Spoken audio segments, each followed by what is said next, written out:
Hi, everybody. So this is the first of a few lessons that will help you with your database exploration assignment, which is the summative assignment for Unit 2. Um, so the first part will talk about finding quality sources, how to find them, what strategies you might use to find a good source. And then the second lesson will go over how to evaluate a source once you found it to make sure it is doing what you need it to do for you. Um, yeah, so let's go ahead and get into this. So as I said, we're going to talk about where you might look for sources and what are some search strategies that might help you. So remember what you're looking for with this lesson is your R3, which is the companion article that you will find to go along with your R2. So whatever topic your R2 is about, whatever points your R2 covers, whatever you might want to write in your response to R2, these are all the things that you're going to have in mind as you look for your R3, your reading 3. So let's go into a couple of the strategies that you might use. So one of the sources that you might use is a database. So a database is kind of a collection of journals and magazines and newspapers and government reports. And there's something that the library subscribes to. So they say it's a curated collection, meaning that not everything can be put into this. So it kind of weeds out some of the junk that you might find in a straight web search, right? So it kind of limits the results, but it limits it to better quality sources. So the assignment you're working on is called a database exploration assignment. So it's technically set up for you to use databases. However, the way it was set up, not everybody would be able to find a good source using a database. So I'm going to ask you to start with the databases, but if you can't find what you need there, then we'll talk about doing a search engine, a web search, okay? So if you are looking for databases, let me bring this tab over. You're going to be on this page. So since it's a subscription service, you have to be logged into your MyDTCC account, all right? And you'll be here on, I would go to Student Resources, and you'll be on this page here, okay?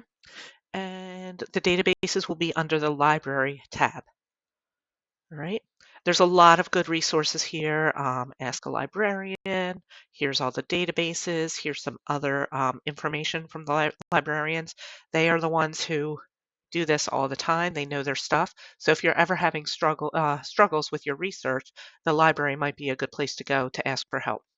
Not might be. It is a good place to go to ask for help. So you can see here that there's a bunch of different databases. Okay, there's some new ones to me here. The two, I think I usually go to SIRS first. That's usually the most user-friendly one that I found. Another one that I use quite a bit is EBSCOhost. So those are two, they call them multidisciplinary, which means they cover a lot of different topics. Um, and they will take you to full text articles, which means that you'll get the actual article and not just an abstract or just information about the article. So those are the ones that I like to use a lot. The New York Times is fine, but you're only limited to what's been published in the New York Times. Um, ProQuest newspapers, that one's okay. But as I said, the two that I tend to use most are SIRS and EBSCOhost, so those are the two that I would recommend. So I'll go ahead and start with SIRS. And that's like something issues. I forget what it stands for, but we just call it SIRS. Issues, or I don't know. Okay, so when you get into SIRS, there's a couple different ways that you can go to find your sources. Since you already have a topic in mind, you're probably just going to use the search bar. If you were coming into SIRS, maybe when you get into other classes, when you're trying to find topics, this is one of the resources I give students if they're trying to decide on the topic, because it actually does go through a lot of different issues here that then you can click on, like if you were interested in crime and punishment. There's gun control, there's hunting, there's hate crimes, um, DNA and crime solving, police reform. So it gives you some of the topics, that might fit under a certain category. So if you were in a criminal justice class and you had to write a paper, this gives you some ideas.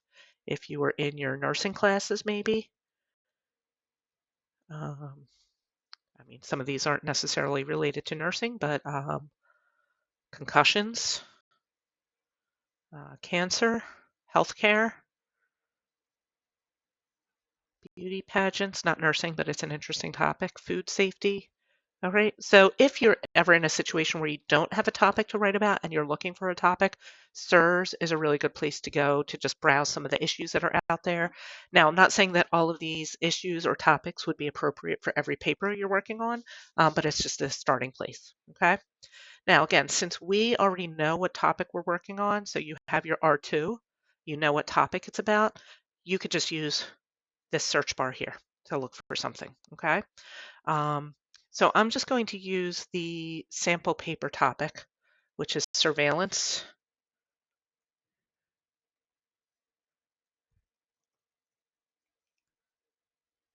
All right. Um, let's see, surveillance. I think they talk about privacy too in the sample paper.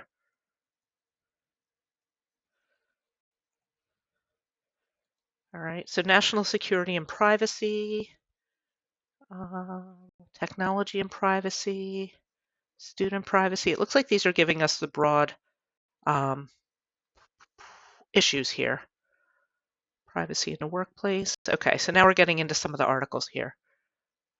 Now, as I look at the articles, and if I'm looking at these correctly, it looks like they are organized, not alphabetically, chronologically from the most recent. So we have November 1st, 2023. So we always want to look at what's the most recent information out there. So luckily, these are organized in that way.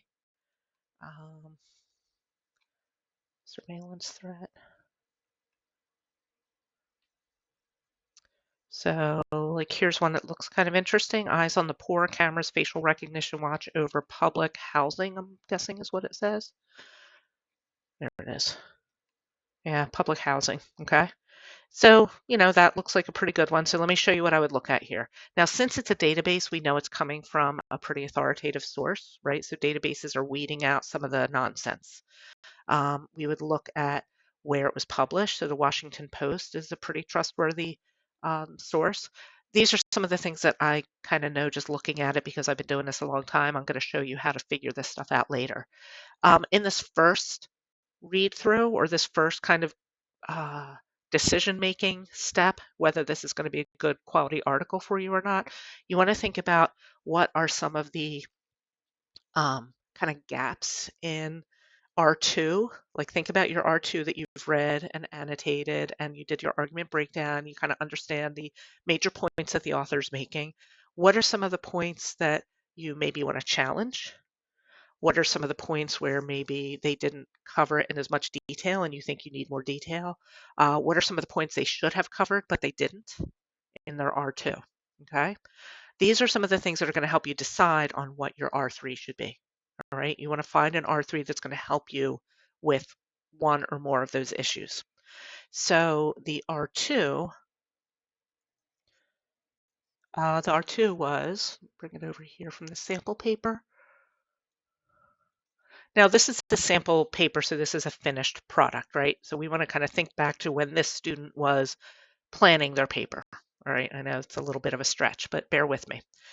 So the article that they were responding to was called A Surveillance Society, and it says that the authors suggest that people in the 21st century are soon going to accept surveillance as a common fixture in their daily lives. And it does sound like the student here is agreeing with most of what the authors say. So since this student was agreeing with most of what the author said, they might look for other articles that confirm, that also say the same thing, that surveillance is becoming very common in our society, that people are willing to give up privacy in to make sure that they are being safe, that in the name of national security, those sorts of things. Okay, so always remember to look at the sample paper as you start to plan this paper. And right now we're not planning; we're still in the preliminary stages. Okay. So how I would decide if what I'm looking for is going to match or is going to do what I need an article to do, I'm going to use some of those pre-reading strategies that we talked about in the first week of class. So we would skim through. So facial recognition watch over public housing. So it's kind of talking about how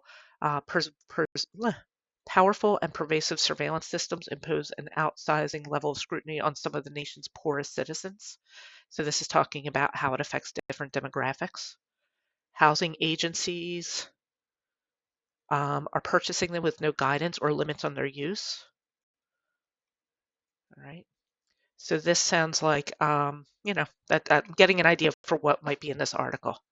So if I was agreeing with the other article, a surveillance society, saying that the overuse of surveillance could be problematic, this sounds like this might be another point that might help.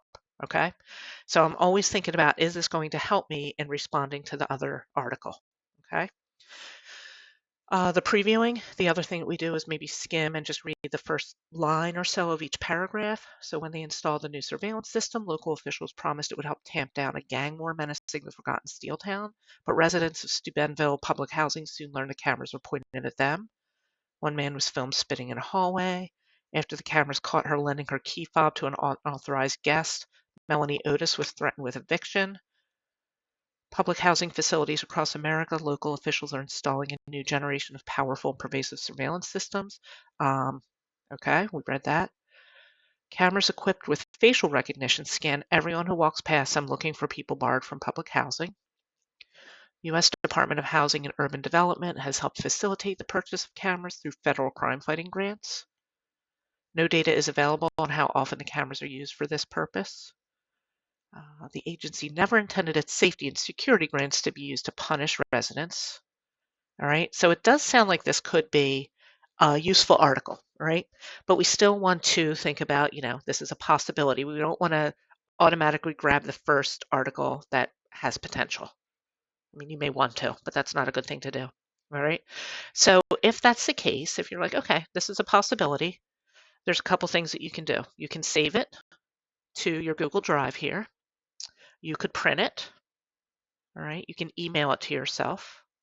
So I might go ahead and save it to my Google Drive. It's not going to let me do that. So I'm going to do my OneDrive. Probably going to have to log in. Okay. But you get the point. I'm not going to go through all that. All right. You could print it, email it. I'm trying to see if there's a way where you can just bookmark it. I don't see that on here. Or you could just in your notebook write down the article title. Okay. So that's a possibility. I would ask you to look at a couple possibilities before you commit to one. All right. So that one looks pretty good. Growing presence of robots has some concern. Maybe.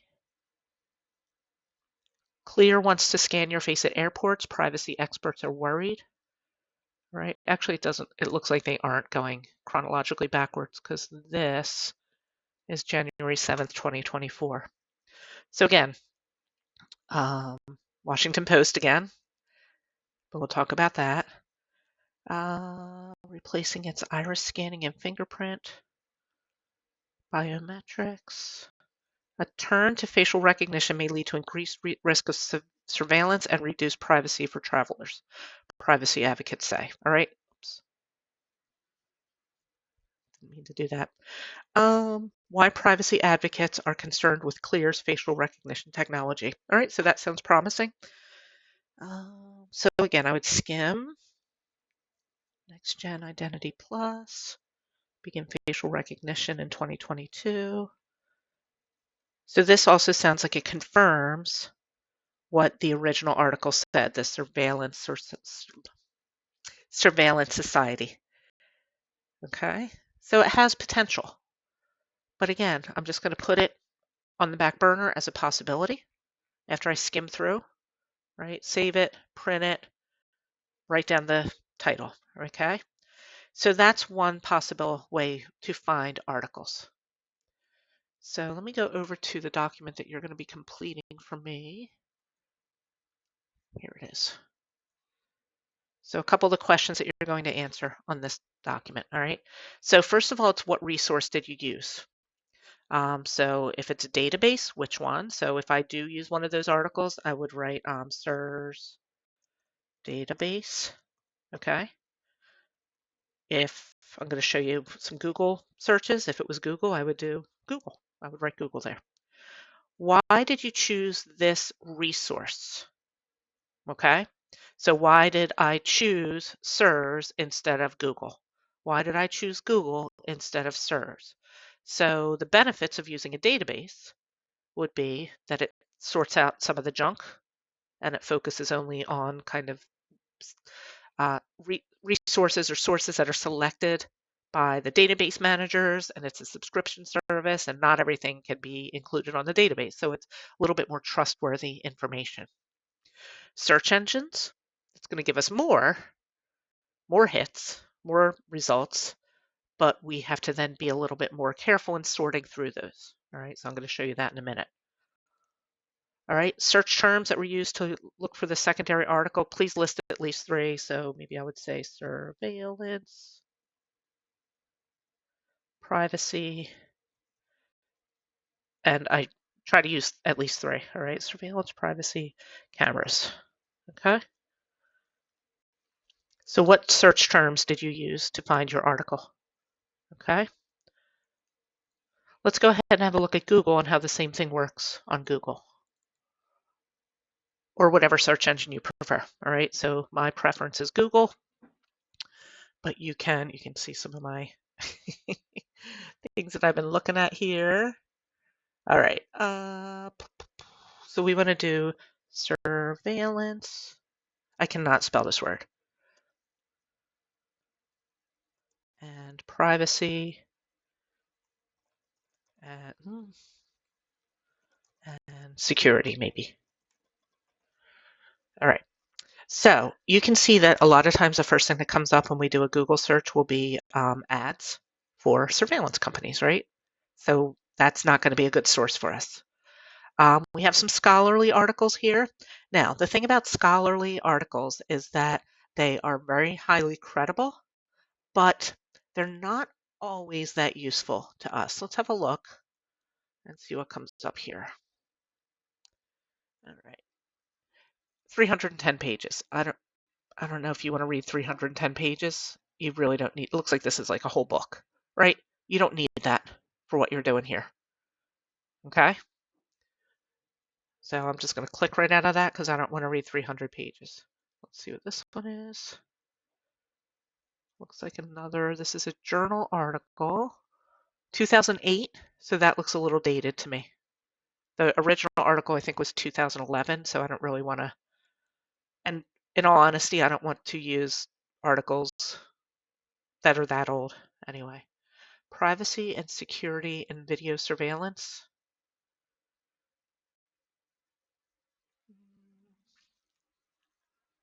Let's see.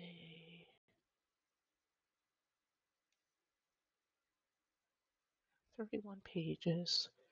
I mean, again, even 31 pages seems like a lot to me if I could just find an article. All right.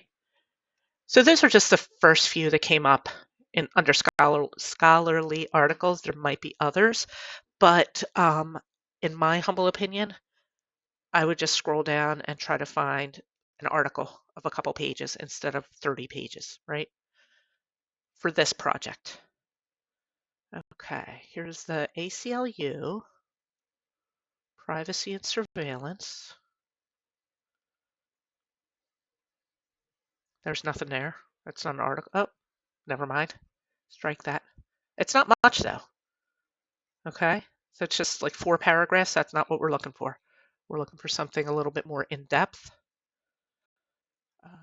Now what I do at this point is I start looking at the URL here. All right, and if it's something that looks familiar to me, and like this is spyware, I don't think that's relevant to what we're doing. Here's the Pew Research Center, Americans' Attitudes About Privacy, Security, and Surveillance, 2015, maybe. I'll look at it. I want it to have some meat to it, meaning it's going to be, when I print it off, it's going to be a couple pages. This is definitely going to be, this has some meat to it. It looks a little bit long.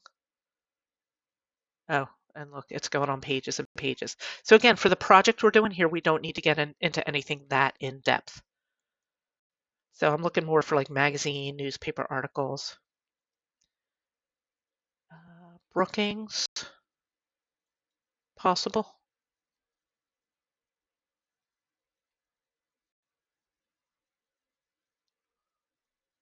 So the first thing I'm doing is skimming to see if it's, overwhelming in terms of length. It's getting pretty long, probably longer than what we need. There might be situations where you do have to read something of this length, but the situation that we're in right now, this looks a little bit much. Okay? I hope you understand that. So the one that looked good here, The Economist. So The Economist is a magazine, all right? I think that 2019, it's within 5 years, right? Just about.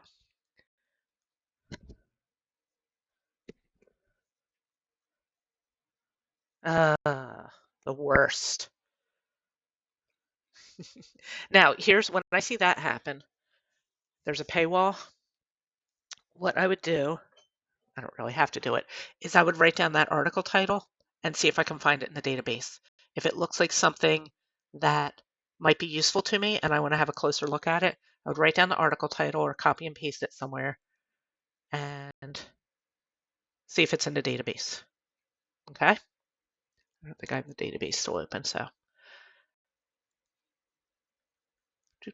So you can see how, the web stuff is kind of, we have to do this sorting through, right? Which I can do a little bit more easily because I'm familiar with some of these. We hit paywalls. Is this one? So again, the first thing I'm doing is skimming just to see, does it look manageable? Oh, that might be the same one I just looked at. Privacy, MIT, Library of Congress. The other thing now that sometimes happens is if I'm having trouble finding something. Oh, security cameras make us feel safe, but are they worth the invasion?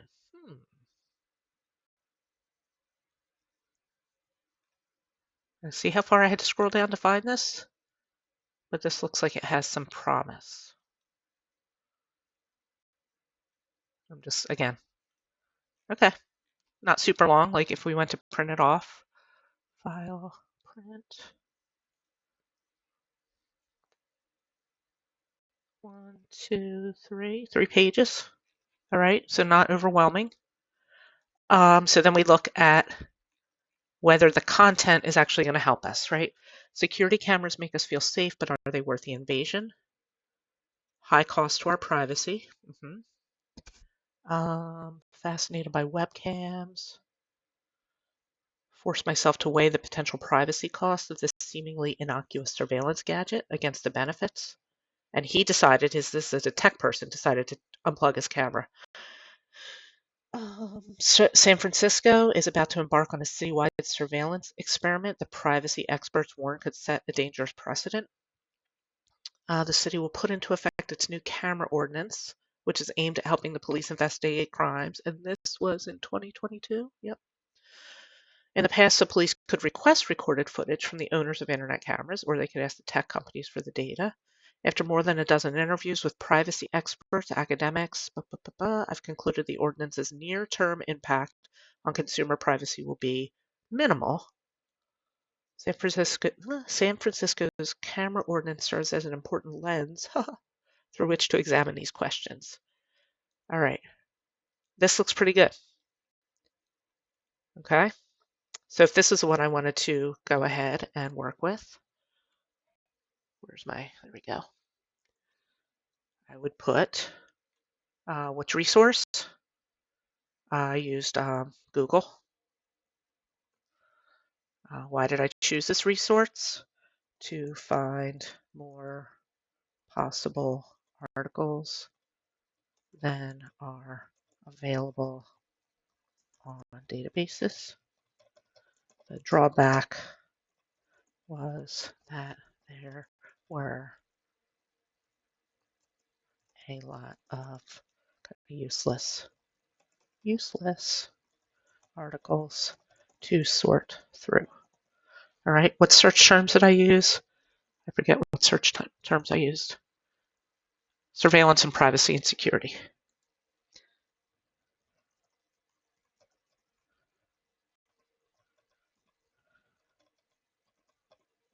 Okay, so that's how you're going to do that first part. I think I'll stop the lesson here. Let me see if there's anything else on this slideshow. Boop. Okay, let's go back to the slideshow. Databases, I kind of got away from the slideshow here. Online.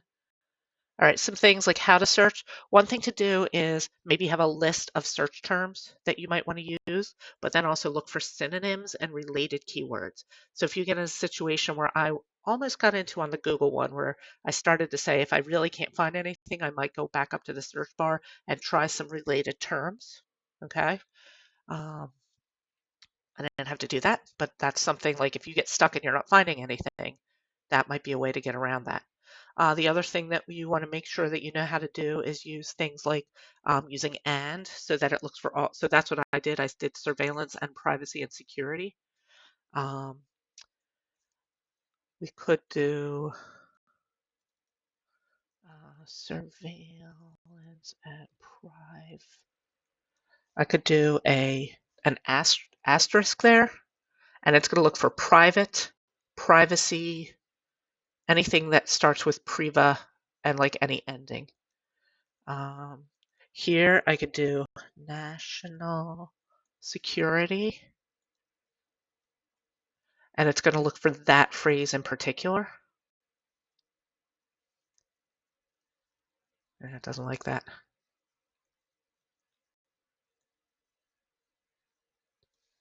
Let me just see.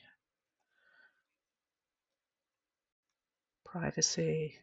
Yeah, it's still working. Okay. All right. So now how to use these different tools to make your search more efficient. I hardly ever use them, but sometimes they come in handy. Try different strategies. Skim and preview the way I just showed you. So don't just commit to the first thing that you find, okay? The 20-minute rule, I learned this from a librarian at one point where she said if you're spending more than 20 minutes trying to find an art, like give it 20 minutes, but if you're going longer than 20 minutes, then stop and get some help, okay?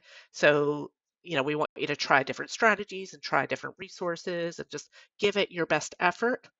But if nothing's working, that means that you might need to get help from somebody who kind of knows their way around these search engines and databases a little bit better, okay? All right, so I'm going to stop that lesson there because that got pretty long, and then we'll move into the next part of the document. All right, see you on the other side.